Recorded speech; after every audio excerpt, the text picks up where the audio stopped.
Radio city podcast कड़क currency यानी पैसा। ये एक्साइटिंग कड़क करेंसी रहता है मेरे लिए ऑलवेज, क्योंकि मैं भी काफी सीख पाता हूं और बहुत सारे लोग जो सुनते हैं वो भी सीख सकते हैं कि क्या खरीदारी करनी चाहिए, क्या हमारी स्ट्रेटेजी होनी चाहिए 2023 में स्टॉक मार्केट और म्यूचुअल फंड मार्केट में। सर, कुछ दिन पहले जब भारी गिरावट हुई थी, जब ये सडनली कोविड की बड़ी चर्चा वापस चालू हो गई थी, अब चाइना दोबारा बोल रही है कि नहीं वो हमारे ही कहीं से फैला हुआ फेक न्यूज था। Anyway, whatever it is, market ने जल्दी रिकवर किया। बट ऐसे एक एक ट्वीट, एक एक मैसेज के साथ भी क्या मार्केट में इतना हम भारी गिरावट एक्सपेक्ट कर सकते हैं आने वाले कुछ दिनों में?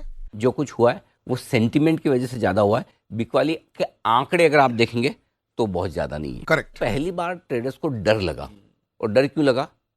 कोविड वापस से ये हो जाएगा, वो हो जाएगा, और उनकी गलती नहीं है। वो जो पढ़ते हैं, जो देखते हैं, उसी से राय बनती है। सो डिसिप्लिन ट्रेडिंग पोजीशन पर रखना ठीक है, लेकिन इन्वेस्टर्स को पैनिक करने की, डरने घबराने की, ध्यान से सुनिएगा, बोल्ड लेटर्स में जिस तरह से आपको याद होता है वो सब लिख के, कोई पैनिक करने की जरूरत नहीं। आपने बोल दिया सर, करेज आ जाती है हमारे अंदर।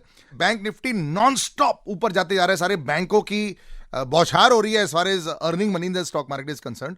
तो यहाँ पे थोड़ी नजर डालनी चाहिए। बैंक निफ्टी की लीडरशिप रहेगी। सरकारी बैंक वापस से एक्शन में आ गए। बात कर ही रहे थे कि अगर सबसे पहले कुछ लेना है तो सरकारी बैंक लेना है। अभी भी थोड़े और चलेंगे, रुकने वाले इतने जल्दी नहीं है, क्योंकि 30% 35% की करेक्शन।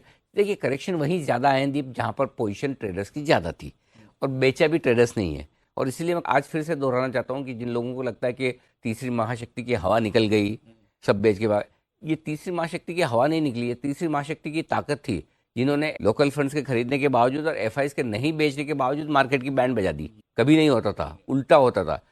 पहले कब ऐसा हुआ कि रिटेल खरीदने आए मार्केट बढ़ जाए, एफआईज बेचने आए तो गिरता था। इस बार देखिए, एफआईज ने 2.5 लाख करोड़ का बेचा, कुछ नहीं हुआ।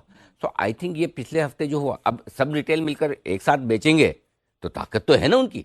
नहीं, बिल्कुल, रिटेल इन्वेस्टर्स का पावर बहुत बढ़ चुका है। आई थिंक तभी तो 2022 में हम लोग काफ़ी ऊपर रख पाए मार्केट को। बट इसका मतलब ये नहीं है कि गिरावट नहीं होगी, होगी ज़रूर, क्योंकि दुनिया भर के जो फैक्टर्स हैं वो भी काफ़ी इन्वॉल्व रहते हैं। लेकिन अनिल सिंह साहब ने बोल दिया, डोंट पैनिक सो मच, गिरावट हो सकती है लेकिन धड़ाम से नहीं गिरेगा, थोड़ा सा हैंडल करो इसको। कड़क करेंसी यानी पैसा। Stock market is subject to market risk. Please research carefully before investing.